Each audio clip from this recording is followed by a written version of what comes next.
So hello everyone and welcome to your channel of pharmacology, where today we will be discussing about cardiac glycosides. Without taking much time, let us begin. So few general points about cardiac glycosides. Now as you know from the name that these are glycosidic drugs which have got the cardiac inotropic properties, right? That is, they increase the force of contraction. Now, where do we use these drugs? We use these drugs in case of congestive cardiac failure. Now, the purpose of using this drug in congestive cardiac failure, as I've already told you, that they increase the cardiac contractility. Now, you may argue that a drug which increases the force of contraction for a failing heart, what is its purpose? Now these drugs, they increase the cardiac contractility, but there is no proportionate increase in oxygen consumption of the heart. Now among the cardiac glycosides, the clinically that we use now, there is just one drug, and that drug is known as digoxin. So the current guidelines, what they say is that cardiac glycosides are to be used as a third line choice, or not at all. Now let us see what happens in case of normal cardiac muscle depolarization. So let us suppose this is a cardiac myocyte.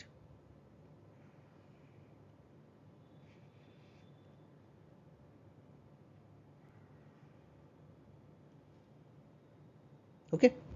Now this cardiac myocyte, it will have two ion channels. The first ion channel, it will be for the sodium ions, and the second ion channel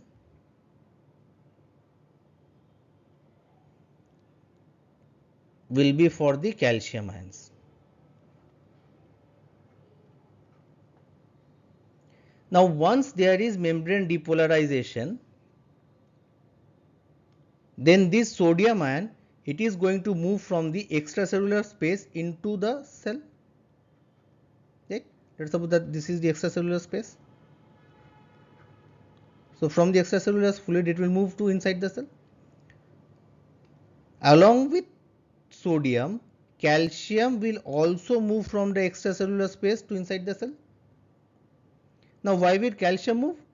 Calcium will move because there is a steep calcium gradient that is present, and based on that electrochemical gradient, calcium is going to move from outside the cell to inside the cell. Okay, that is, the concentration of calcium extracellularly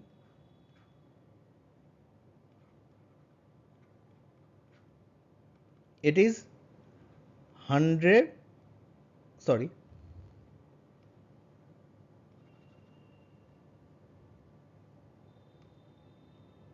it is greater than 1 millimole, but the intracellular concentration of calcium,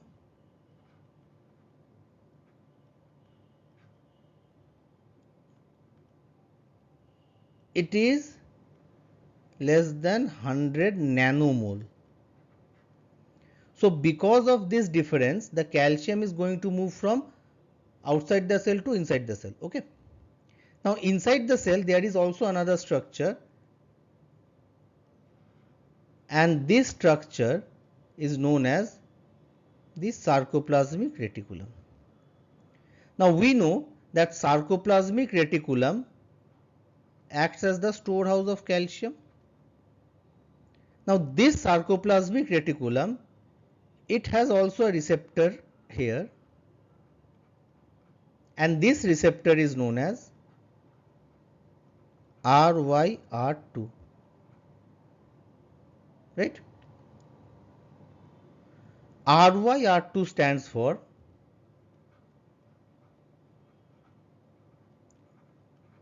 ryanodine receptor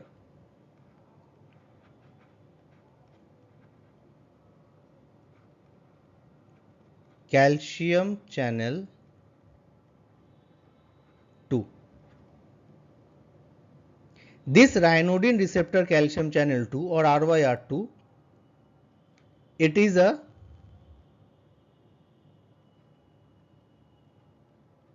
calcium activated calcium channel.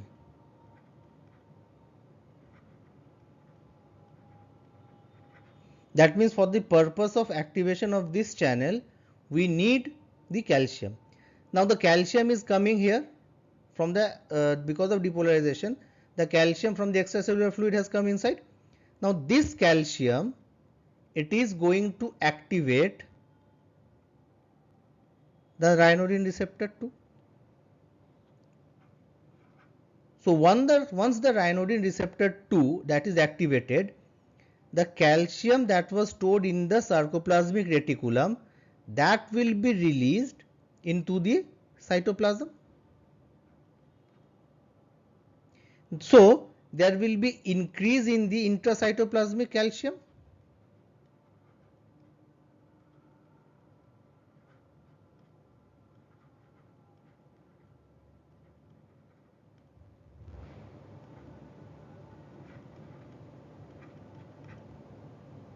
Now remember students, the initial level of calcium intracellularly was less than 100 nanomole.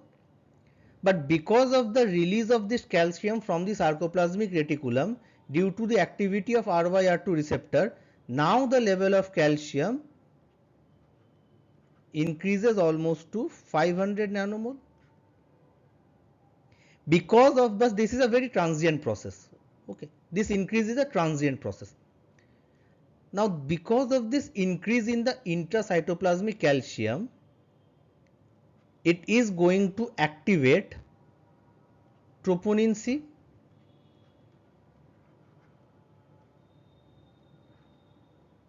and because of the activation of troponin C, there will ultimately be the formation of actin myosin complex. There will be coupling of the actin myosin, and ultimately there will be contraction.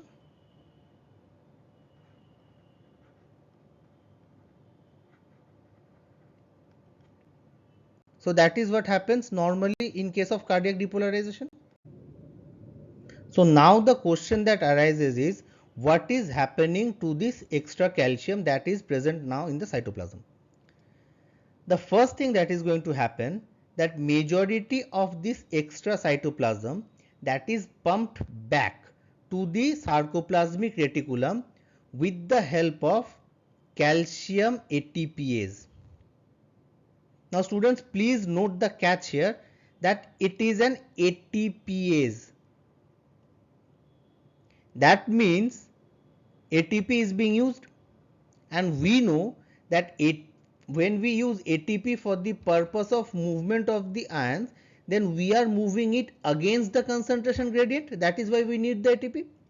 Now previously what we discussed, that the calcium ions are present in the cytoplasm, so the level of intracytoplasmic calcium is high.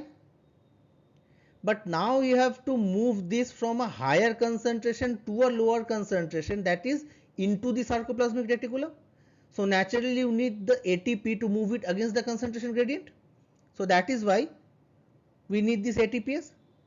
So majority of them are pumped back into the sarcoplasmic reticulum with the help of this calcium ATPase. The second thing that is going to happen, there is a sodium calcium exchanger, and this sodium calcium exchanger, it acts as an antiporter. So what is antiporter? Very basic concept.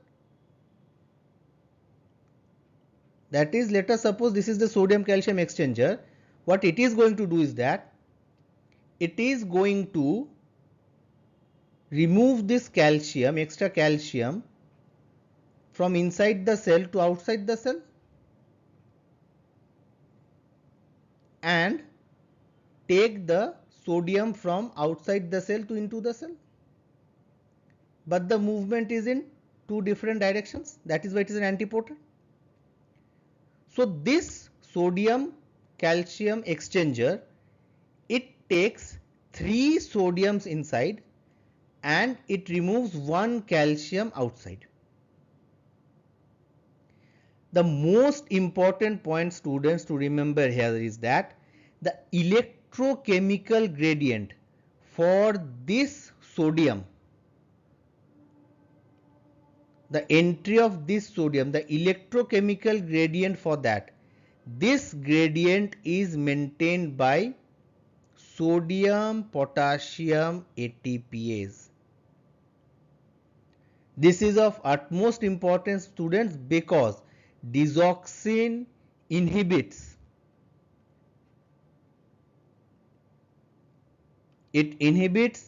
this sodium potassium ATPase. So that is the main mechanism of action of digoxin. Okay. So students, let us recapitulate what we learned just now. So let us suppose this is the cardiac myocyte.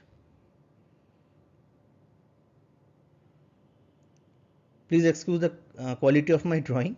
So let us suppose that this is the cardiac myocyte. Now this cardiac myocyte, it will have the sarcoplasmic reticulum here, right? Now we know that the level of calcium intracytoplasmic, rather the intracytoplasmic calcium, it is very high. Now this calcium, it will move against the concentration gradient with the help of a calcium ATPase. This calcium ATPase, it is known as SARCA2.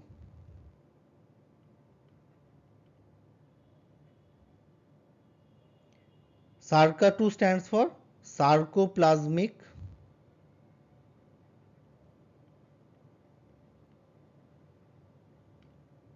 endoplasmic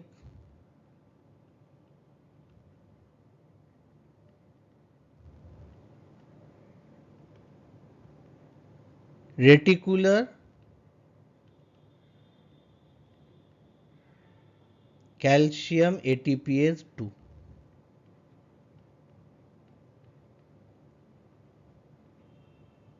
This SARCA2, it is going to move the calcium from intracytoplasmic calcium to inside the SARCA against the concentration gradient. That is why it is an ATPase. We have discussed that.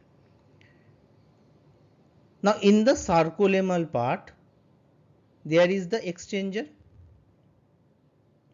This is a sodium calcium exchanger. This sodium calcium exchanger, it is going to take this the intracytoplasmic calcium and move it outside the cell.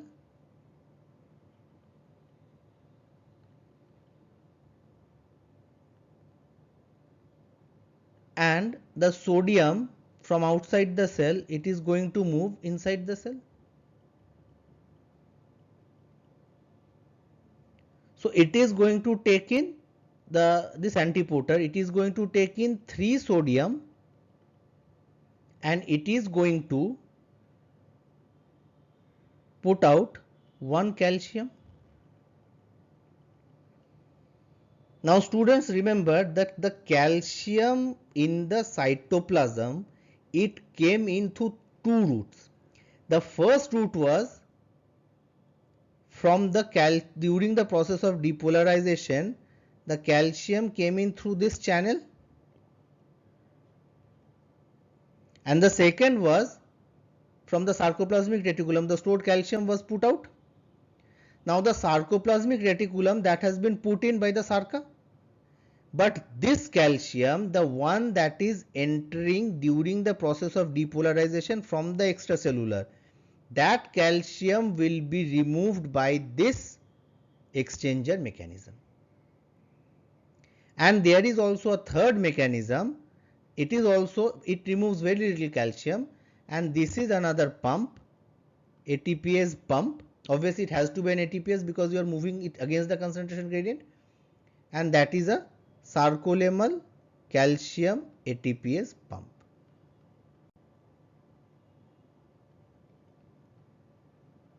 So these are the three ways in which the excess calcium is dealt with by the cardiac myocytes. Now students, let us come to the main topic for today, and that is the mechanism of action of digoxin. As I have already told you that digoxin, it inhibits the sodium potassium ATPase pump.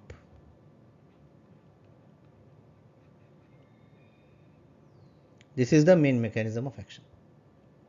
Now if you look into this, again the catch here is that it is an ATPase pump.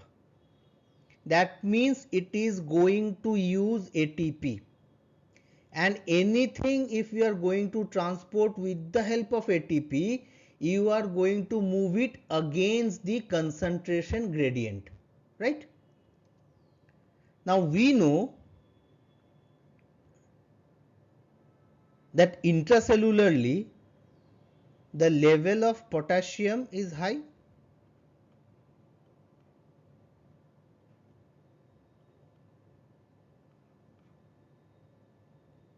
and extracellularly the level of sodium is high.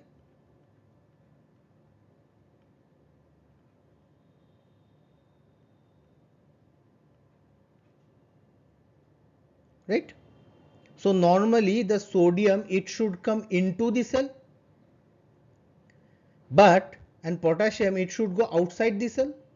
But since you are using an ATPase pump, you are going to move it against the concentration gradient. That means now this sodium potassium ATPase pump, it is going to move the potassium from outside to inside the cell, and it is going to remove the sodium from inside to outside the cell, right? This is what is going to happen. Now once this sodium is outside the cell, the level of sodium outside the cell is going to increase, and we had studied here that we have studied just before that there is a sodium calcium exchanger also,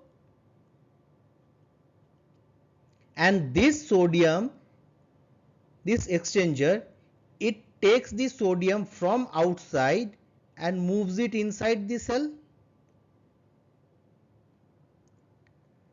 and the calcium, it takes from the inside and moves it outside the cell.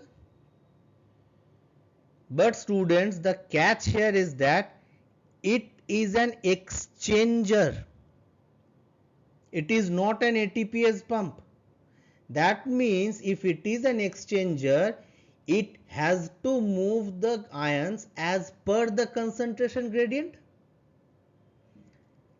Now the sodium, it is in the concentration of sodium is high because of the sodium potassium ATPase pump. So naturally now the sodium from outside, it will be taken up inside the cell, and the level of calcium is also high because the calcium has been released from the sarcoplasmic reticulum. So the calcium, it will move from outside to inside the cell, right? That is what is happening. Now the moment you are giving digoxin, this pump, the sodium potassium ATPase pump, it is getting inhibited.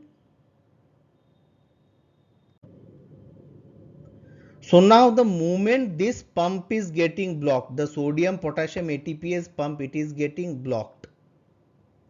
That means it cannot send the sodium from inside to the outside. Now this process is also not possible. That means that the level of sodium extracellularly, it is going to be low.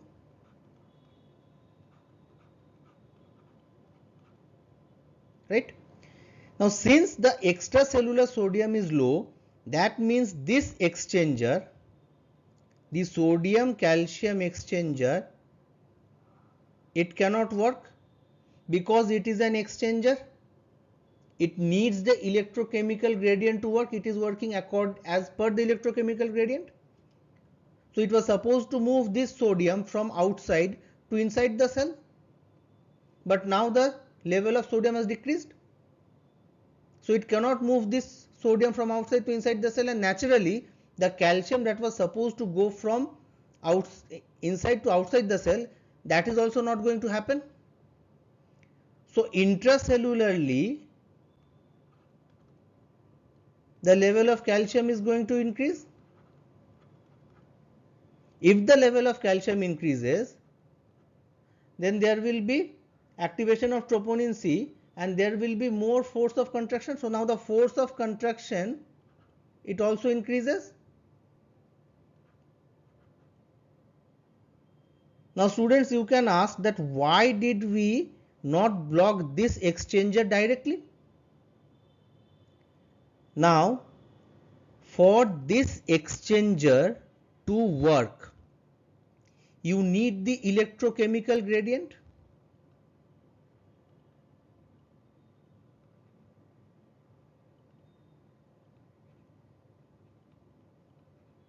The electrochemical gradient of sodium and calcium must be there.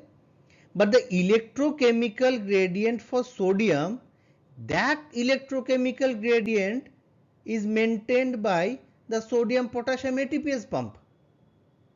It is the one that is providing the excess sodium outside for it again to be taken back in. So if we can stop this process, then naturally this pump, it will not work, and so the level of calcium is going to rise. So now let us have a look at the electrophysiological actions of digoxin.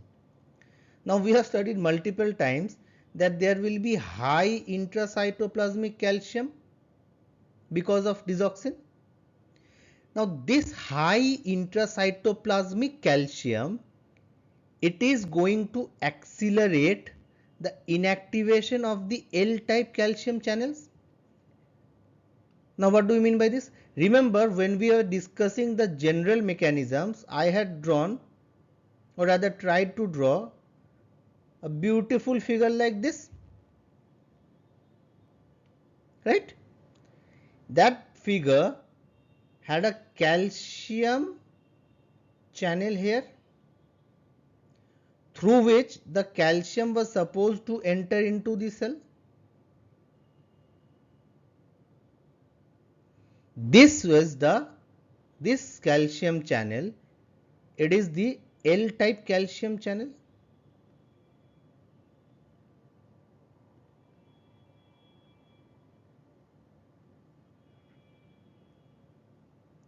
But students, but this calcium channel, it works according to the electrochemical gradient only.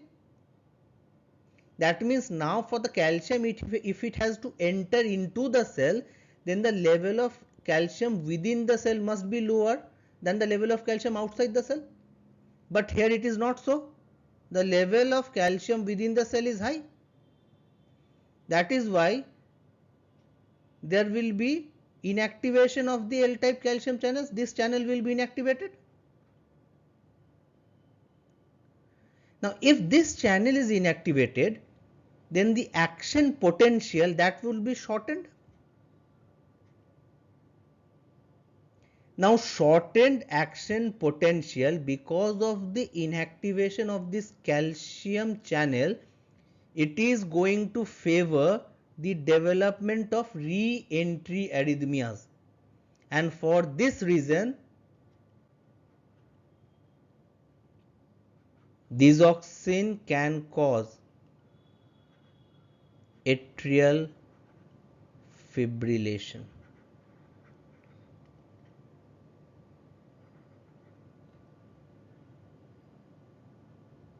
Right?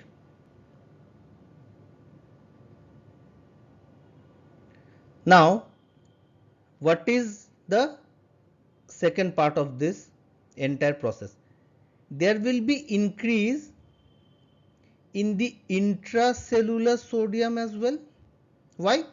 Because the sodium potassium ATPase, which was supposed to move the sodium from inside to outside the cell, now it has been inhibited. So naturally the intracellular sodium, the level of intracellular sodium will be high. Now my beautiful drawing,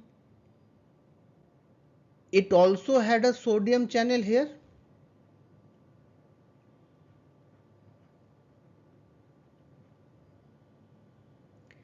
Now this sodium channel was supposed to move the sodium from outside to inside the cell. But again this sodium channel also works according to the electrochemical gradient only. That is, for the sodium to enter into the cell, the level of sodium inside the cell must be lesser than the level of sodium outside the cell. But unfortunately that is not so due to the digoxin. So now this channel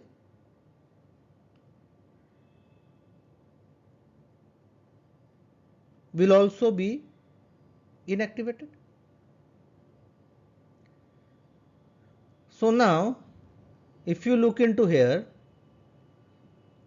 the level of sodium within the cytoplasm, that is increasing. That means positive charge is increasing. That means the resting membrane potential due to this increased positive charge is now going to move towards lesser negative values.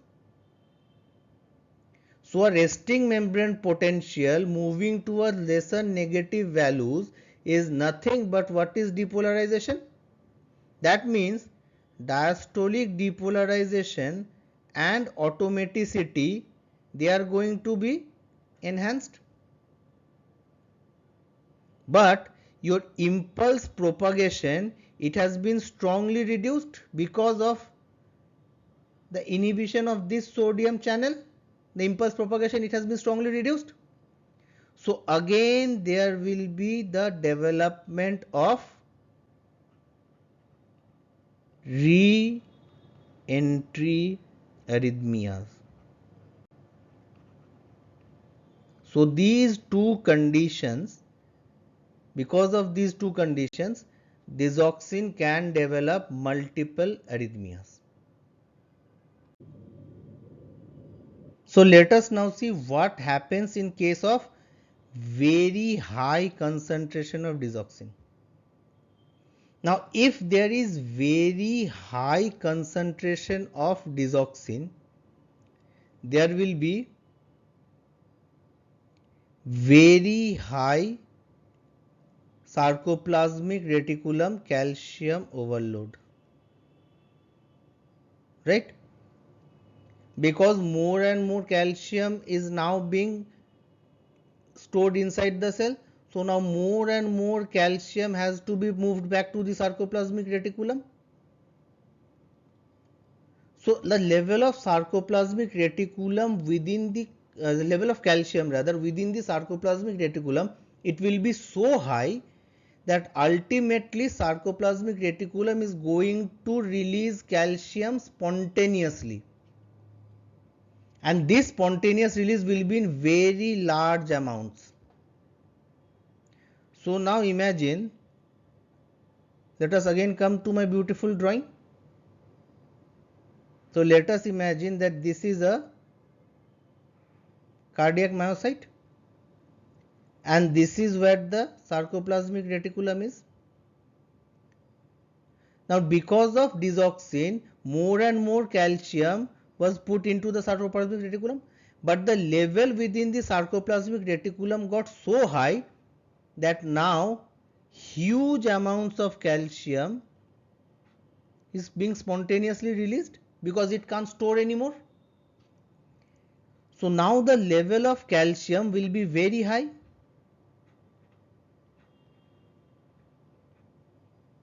And we will see calcium waves.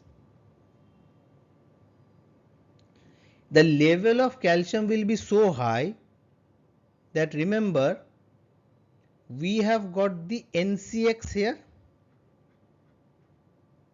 the sodium calcium exchanger. It was supposed to remove the calcium outside and take the sodium inside.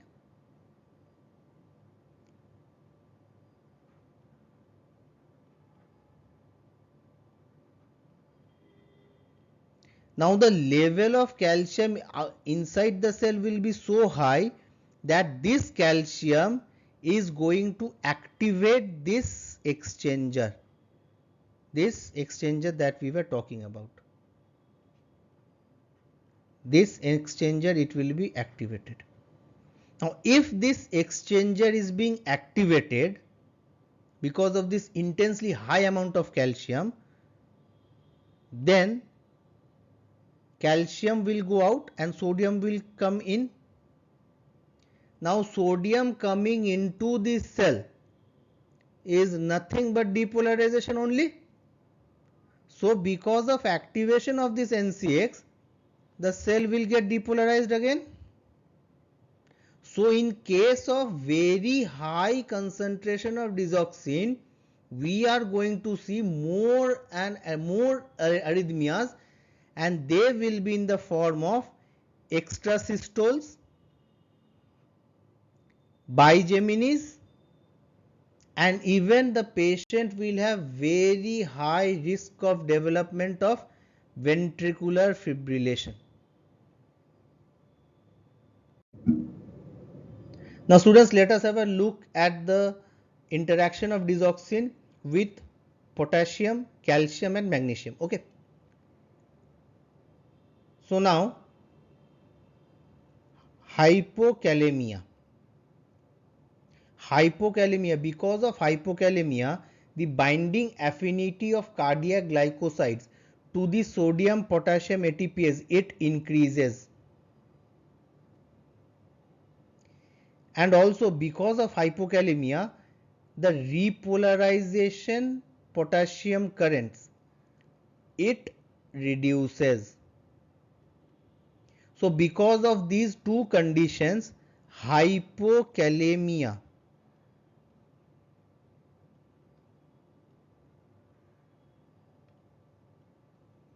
it can predispose the patient towards the development of arrhythmias. Okay.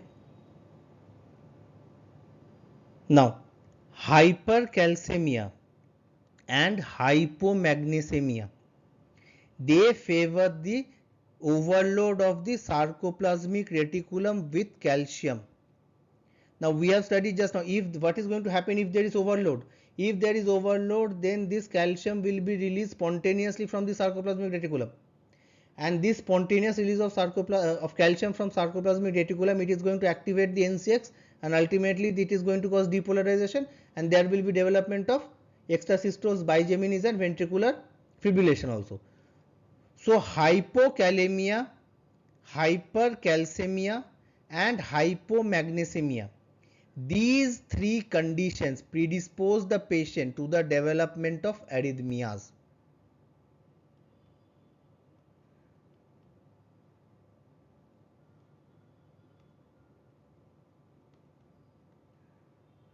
But students, please remember, hyperkalemia, it actually reduces the binding affinity of cardiac glycosides to sodium potassium ATPase. So hyperkalemia does not precipitate arrhythmia.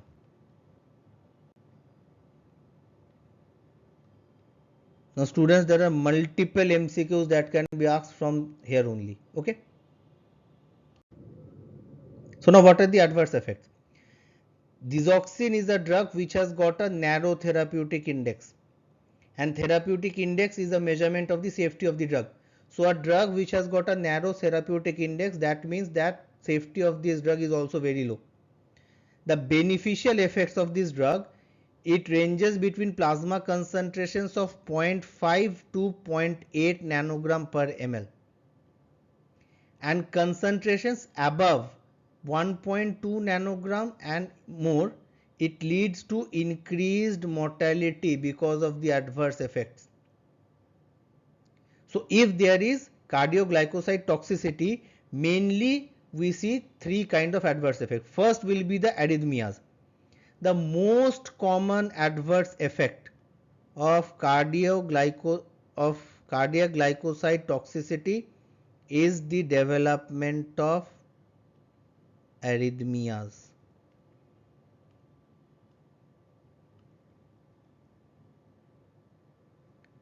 For 90% of the cases, GI symptoms are seen in roughly 55% of the cases, and neurotoxic symptoms are seen in roughly 12% of the cases.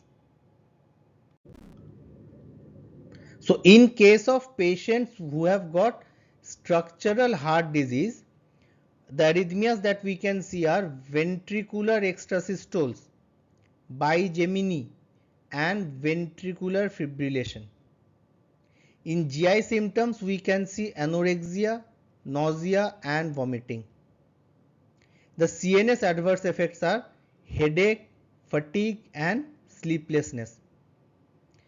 In fact, the CNS signs,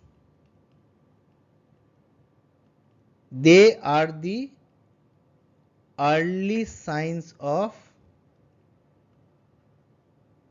cardiac glycoside toxicity. They are the early signs. 10% of the patients, they can also develop visual adverse effects, which will have, where they will have altered color perception and coronas or halos. Now, how to treat a toxicity caused by digoxin? The first step is to stop all further doses. Now 90% of the patients, they are going to have arrhythmias only, right? We have studied just now. So if the patient has tachycardic ventricular arrhythmias and hypokalemia, why will the patient have hypokalemia? Because for the purpose of the treatment of congestive cardiac failure, in which the patient will be in fluid overload, we are going to use diuretics. And the diuretics that we most commonly use, they are high ceiling diuretics such as furosemide, and furosemide causes hypokalemia. So for the treatment of this hypokalemia, we have to give KCl 20 millimeter per hour, maximum 100 millimole. It will have to give IV or orally. For ventricular arrhythmias, the drug of choice is lidocaine given by IV route. For the purpose of supraventricular arrhythmias, we can give propranolol.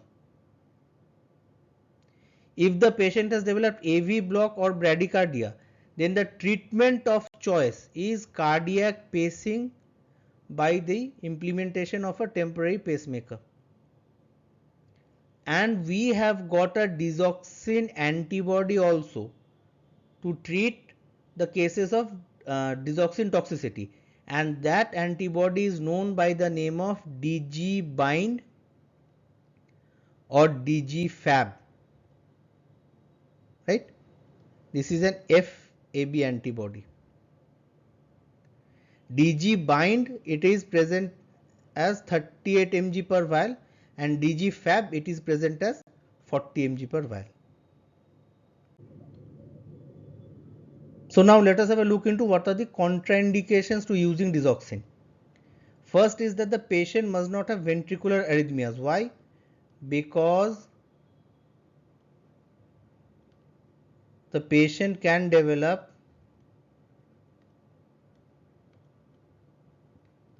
ventricular fibrillation, a dangerous kind of arrhythmia. The patient must not have partial AV block. Why? Because it can be converted into complete AV block, right? And the patient must not have Wolff-Parkinson-White syndrome. Why? Because we know that in case of Wolff-Parkinson-White syndrome, there is an accessory pathway which takes the impulses, conducts the impulses from the atria to the ventricles. Now digoxin, it decreases the effective refractory period of the accessory pathway,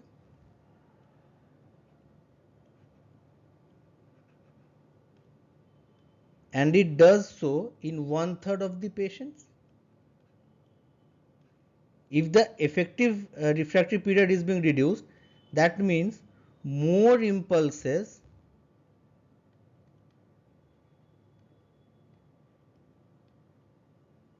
will now reach